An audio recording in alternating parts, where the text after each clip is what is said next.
dando sequência na tela. Quando os portugueses descobriram as terras, eu gosto desse exemplo, é um exemplo clássico. Veja só. Vamos lá. Veja quem é esse si na letra F e quem é esse si na letra G. Um vai ser partícula passivadora e o outro vai ser índice de determinação do sujeito. E isso é importante, muito importante, para você efetuar a concordância. Temos que chamar com a ideia de cognominar. Né? Quando você empregar chamar com a ideia de cognominar, vamos lá. Deixa eu levar você primeiro a uma observação. Ó, chamei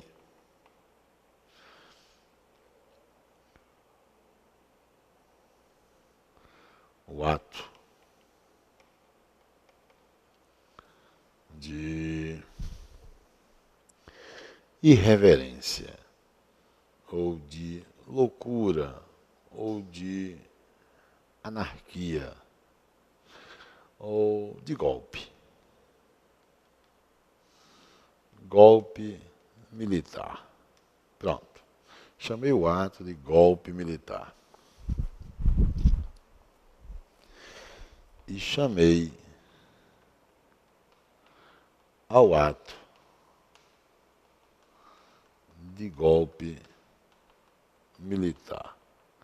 Quando você empregar, chamar, com a ideia de atribuir um nome a algo, que é o que nós chamamos de cognominar, atribuir um nome a algo, a alguém, você deve lembrar que o verbo tanto aceita o uso da transitividade direta, como aceita o uso da transitividade indireta. As duas situações são bem-vindas. No caso, primeiro, eu empreguei a transitividade direta. Então, o ato é objeto direto. Já no segundo exemplo, eu usei a transitividade indireta. Então, eu empreguei a preposição a, antes do termo o ato. E aí você tem a transitividade indireta. Qual foi o nome que eu atribuí ao ato? O nome atribuído ao ato é golpe militar. Não é isso? Então, o que estou circulando é o predicativo, justamente. Esse verbo, além do complemento, ele exige o P de predicativo. P de predicativo. Se eu empreguei antes, no primeiro exemplo, o ato, ou seja, o objeto direto, então, de militar é o predicativo do objeto direto. Se eu empreguei, no segundo exemplo, a transitividade indireta, então predicativo do objeto indireto. Esse predicativo, inclusive, pode estar preposicionado ou não. Então, do mesmo jeito que você diz, chamei o ato de golpe militar, eu poderia dizer, chamei o ato golpe militar. E não estaria errado. Ok? Do mesmo jeito que você diz, chamei ao ato de golpe militar, eu poderia dizer, chamei ao ato golpe militar. Ok? E não estaria errado. Está claro? Militar. Vamos agora para o nosso exemplo. Veja que o verbo chamar, ele está sendo usado na letra F como transitivo direto. E na letra G como transitivo indireto. Aí você faz, mas como, professor? Calma, calma, calma. Eu vou mostrar a você. Veja o que é que eu vou demarcar. Na letra F, olha o que eu estou demarcando. E na letra G, olha o que eu estou demarcando. Compare as duas. E você vai ver que na letra F, o que é pronome relativo. Tanto quanto na letra G. É ou não é? Tanto quanto na letra G. Mas o que é que tem na letra G antes do pronome relativo? Tem a preposição a. Na letra G, antes do pronome relativo, tem a preposição a. Por isso que eu estou dizendo que na letra G eu usei a transitividade indireta. E na letra F a transitividade direta. Pois bem, na letra G, já que eu usei a transitividade indireta, ele pede a preposição a. Esse a foi lá para frente, tá vendo? É aí que eu vou conseguir identificar o se. O se é índice de determinação do sujeito. Se o se é índice de determinação do sujeito, toda vez que eu empregar o se na condição de índice de determinação do sujeito, o verbo pode ser empregado na terceira pessoa do singular ou na terceira pessoa do singular. Ou seja, só dá transitividade indireta, mas se, o se sendo índice, só dá uma opção. Verbo na terceira pessoa do singular. Agora, na letra F, eu usei a transitividade direta. O se é a partícula passivadora. Assim sendo, muda tudo. A voz é passiva na letra F. Passiva sintética, não é isso? Então, o que era objeto direto, que é o pronome relativo o quê, vira sujeito. Veja que na letra G, a preposição a, antes do pronome relativo, diz que o pronome relativo é objeto indireto, na letra G. E o se sendo índice, não muda isso. Na letra F, o se sendo partícula passivadora, o pronome relativo deixa de ser objeto direto, passa a ser sujeito. Quem no contexto, o que representa? As terras. Já que o que é sujeito, as terras vieram a se chamar o Brasil ou de Brasil. Assim como na letra G, de Brasil ou Brasil. O predicativo pode estar preposicionado ou não, mas cuidado. Na letra G, de Brasil ou Brasil, eu tenho um predicativo do objeto indireto. Já na letra F, Brasil ou de Brasil, passa a ser predicativo do sujeito. Ok? Que e quem? Quando pronomes relativos. Veja, quando você empregar o pronome relativo que, você tem, claro, o quem e o que. Quando usar o pronome relativo quem, você tem o início da oração subordinada adjetiva. Isso você já sabe. Toda vez que empregar pronome relativo, eu tenho o início da oração subordinada adjetiva.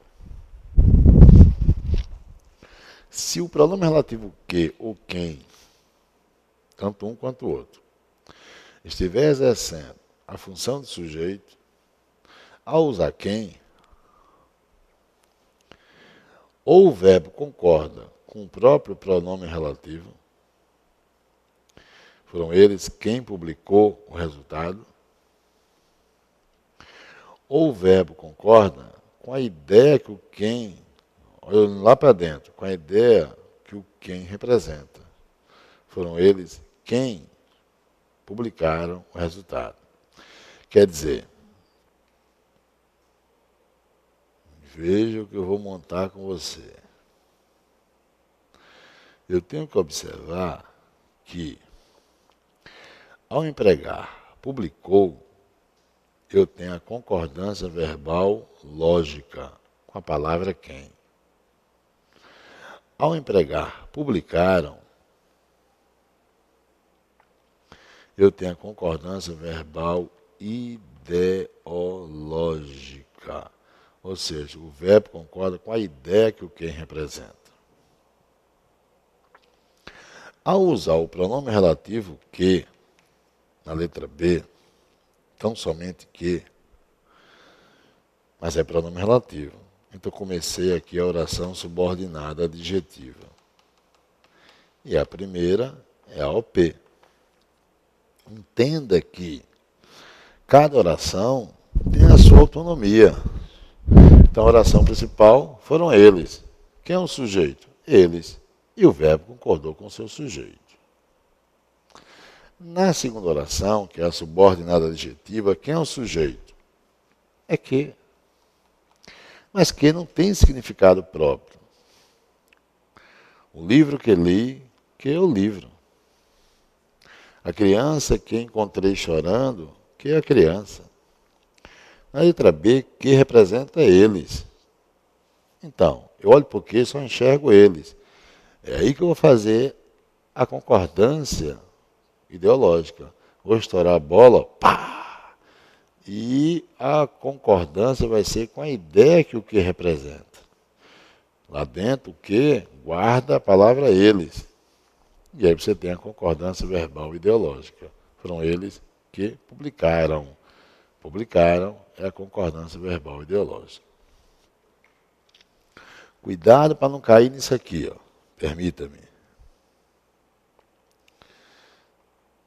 Fui eu que fiz. Fui eu que fez, sei lá, o texto. Aí, usou o que? Usou o que? O verbo após o que concorda com o sujeito da oração anterior. Negativo. O verbo não vai concordar com o sujeito da oração anterior. Deixa eu ver se vai. Eu vi a moça que chorou muito. Aqui. Eu vi a moça que chorou muito. Vamos lá. Usou o que? O verbo após o que concorda com o sujeito da oração anterior? Bem, o sujeito da oração anterior, eu. Então não é assim.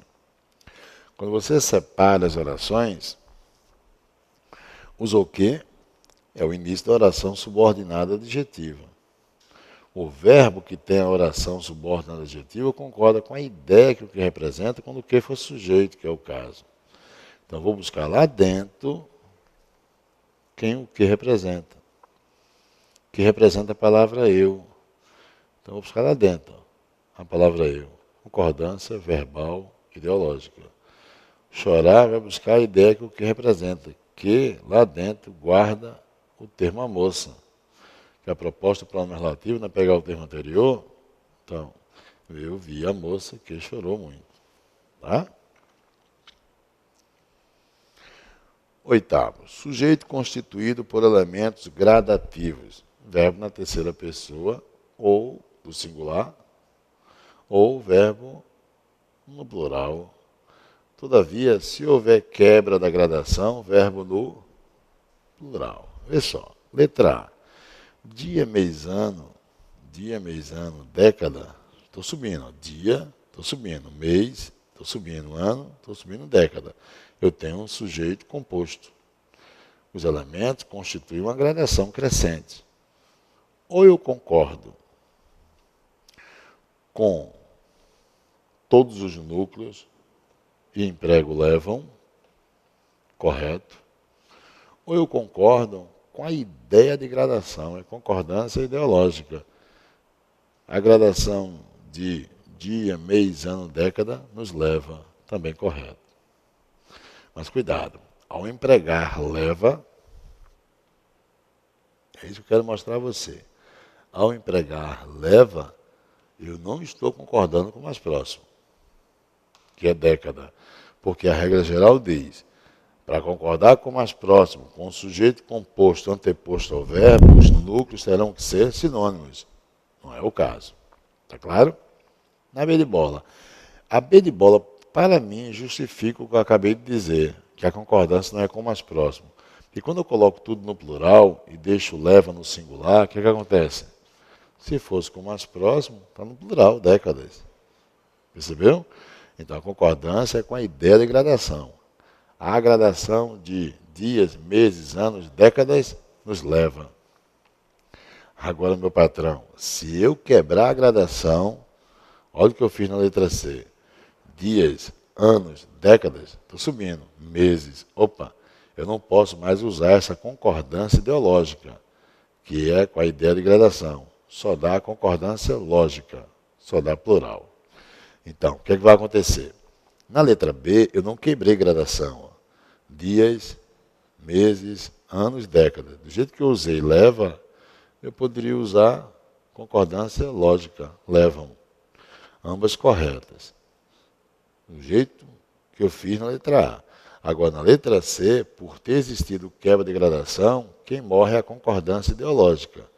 Na letra C, se eu puser leva, eu erro. Tá? Sujeito formado por pronomes pessoais distintos. Veja, quem é um sujeito na A? Isso, já coloquei dentro de parênteses. Poxa, pronomes pessoais do caso reto. Eu, tu, ele.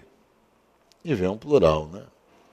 Nós, vós, eles. Não é assim? Pronto. Se eu aplicar a regra geral na letra A, eu vou aplicar, não são sinônimos. Sujeito composto é o que a letra A me traz. Um sujeito composto. Raciocínio, vamos lá. Se eu aplicar a regra geral, concordância lógica, o verbo vai ter que manter relação com todos os núcleos. E é isso que eu vou fazer. Quando eu jogo o verbo concordando com todos os núcleos, pá, pá, pá. Ó, como é que eu vou fazer com que o verbo fique ao mesmo tempo na segunda pessoa, tu, na primeira, eu e na terceira, ela? Então, eu vou ter que estabelecer uma precedência. Aplica a concordância lógica? Aplico, mas dando precedência a um elemento. Quem é que recebe a precedência? Quem tem precedência? O eu. Está aqui, ó. Lado direito, eu, plural, nós. E é o que eu fiz. E aí você tem, iremos. Com isso, você está jogando a concordância por representatividade. Segunda, primeira e terceira. Agora, a letra B de bola, quem é o sujeito? Na letra B, o sujeito eu tenho, ela e eu. Se eu concordar com todos, vou dar precedência a quem? Eu. E justifico iremos. Mas está errado irá? Não. Sujeito composto após o verbo, eu posso concordar com o mais próximo. E aí a concordância atrativa. Irá também está correto. Concordaria com o mais próximo. É atrativa. Cuidado com a letra C. Quando você empregar a terceira pessoa com a segunda pessoa, então, ou você aplica a concordância com quem tem precedência. Quem é que tem precedência? Tu. Plural, vós. Então, não se questiona que eu pintei de amarelo. Mas eu posso fazer a concordância com o plural de quem não tem precedência. Quem é que não tem precedência? Ele. Eu posso fazer com o plural. Não está errado. Então, essa irão ao setor, na letra C, seria uma exceção. Seria uma ressalva. Mais de um. Ou mais de uma, integrando o sujeito. Faça a concordância com o núcleo do sujeito. Olha só, não estou pedindo para você observar. Está repetido? Não está repetido? Não. Estou dizendo, faça a concordância com o núcleo do sujeito. Ou seja, na letra A, quem é o sujeito? Mais de uma menina. Quem é o núcleo? Menina. O verbo concordou com o núcleo. Regra geral, o verbo está concordando com o núcleo do sujeito. A letra B, quem é o sujeito? Eu tenho um sujeito composto. Núcleos. Menino, garota. Justificou, colaboraram.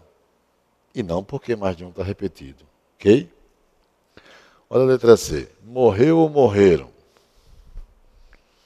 Bem, eu tenho um sujeito composto. Núcleos.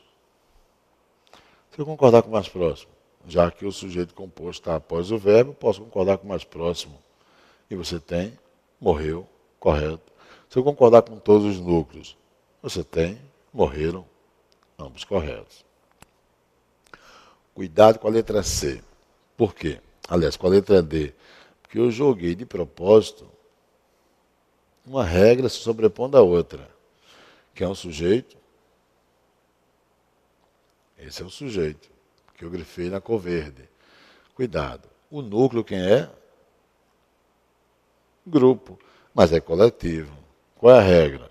Ah, eu tenho um coletivo mais determinante. Perfeito. Se eu concordar com o coletivo, vai dar o quê? Mais de um grupo chorou. Mais de um grupo de crianças chorou. Se eu concordar com o determinante, crianças choraram. Ambas corretas. Tá claro? Ótimo. E a letra E? Aqui há uma reciprocidade. Quando houver ideia de reciprocidade, ó a voz recíproca, não é? Lembra? Vozes verbais que vimos? Voz recíproca. Se eu fizer a concordância com o núcleo do sujeito, quem disse que você vai fazer? Não, meu amigo. Se há reciprocidade, você aplicou a concordância verbal ideológica. Só vai dar complementaram-se. É a concordância ideológica. O singular estaria errado. Ok? Expressão um dos que, uma das que, integrando o sujeito. Bem, verbo na terceira pessoa do singular ou terceira pessoa do plural. Mas por que, professor?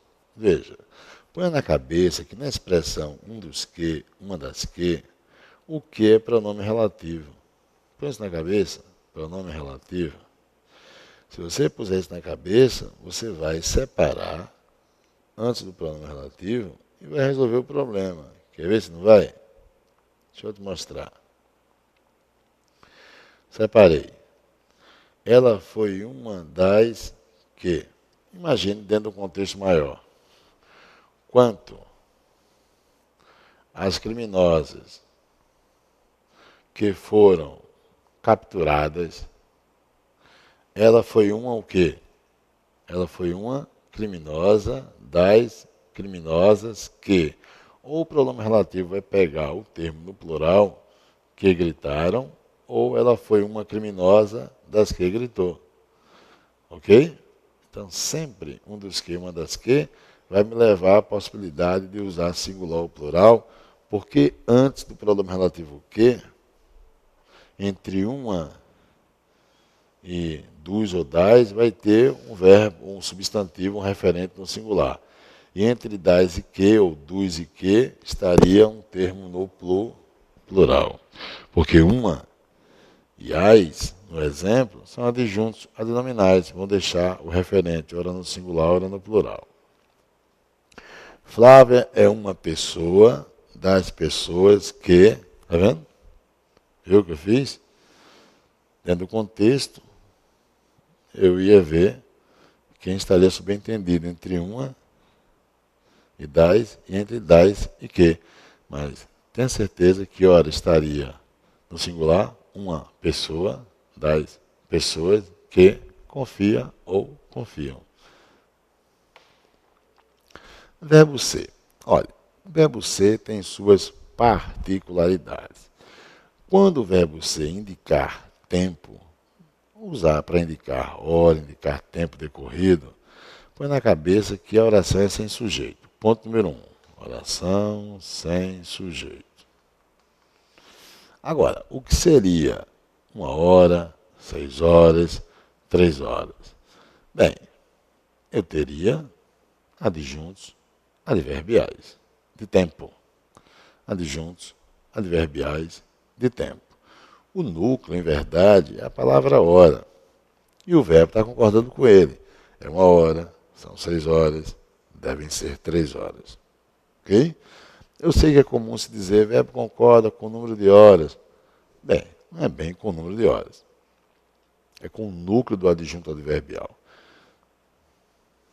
Eu tenho um adjunto adverbial de tempo, no que eu circulo, e o núcleo é o substantivo hora. E o verbo está concordando com ele a todo tempo. Devem ser 3 horas. É tanto que quando você diz, lembra? Lembra disso? Que horas são? Se eu disser que o verbo concorda com o número de horas, eu nem usei o numeral, o verbo está concordando com a palavra horas. Até aí tudo bem, você não erra. Agora, quando você usa cerca de, perto de ou próximo a, veja que eu estou usando ó, cerca de, podia ser perto de ou próximo a, ou eu mantenho a concordância com o numeral ou com o substantivo horas. Com horas, e você vai justificar, são cerca de 4 horas. Então, esses são concordando com horas. Ou você está estabelecendo uma concordância com cerca de, por uma questão estilística. Com data, hoje é 6 de março. Hoje são 6 de março. Toda vez que você fizer a concordância do verbo ser indicando data, entenda que hoje é a adjunta adverbial de tempo. 6 de março de 2040, a adjunta adverbial de tempo. Pois bem, e o verbo ser vai concordar, sabe com quem? Vai concordar com a palavra dia. Hoje é dia 6 de março, hoje são 6 dias, que vai ficar implícito. Ora antes do numeral, ora após o numeral. Ok? Não importa o tempo. Ontem foi 5 de março, ontem foram 5 de março. Amanhã será 7 de março, ou amanhã serão 7 de março.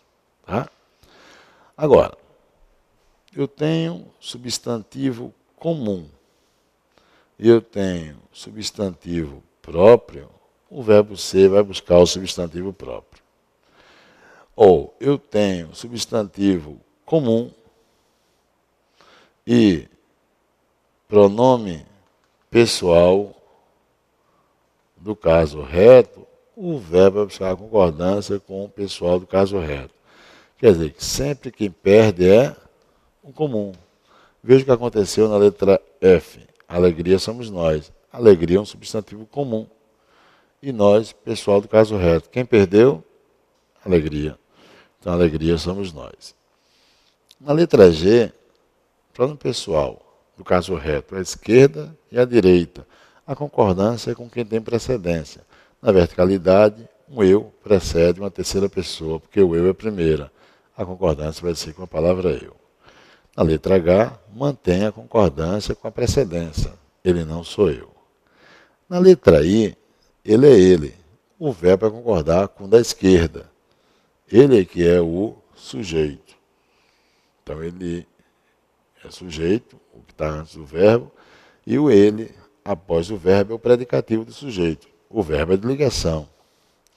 Ele é sujeito e o segundo ele, predicativo do sujeito. Ah, professor, eu posso dizer que o primeiro ele é um pronome pessoal substantivo? Sim. E o segundo ele, pronome pessoal adjetivado? Sim. Os brasileiros somos nós. Opa, eu tenho um adjetivo que está sendo substantivado e tenho nós, a precedência é o pessoal, não tem acordo. Os brasileiros somos nós. Alegria é Rubião, na letra L. Ó, alegria é substantivo comum. Rubião, pronome, aliás, substantivo próprio. Substantivo próprio tem a precedência.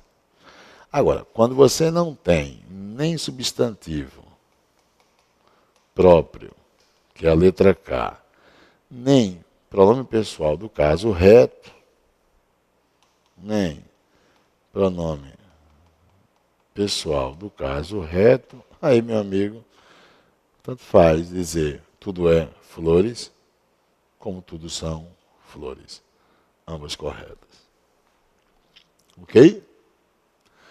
Bem, e sujeito constituído por, veja, termos pluralícios, termos usados apenas no plural.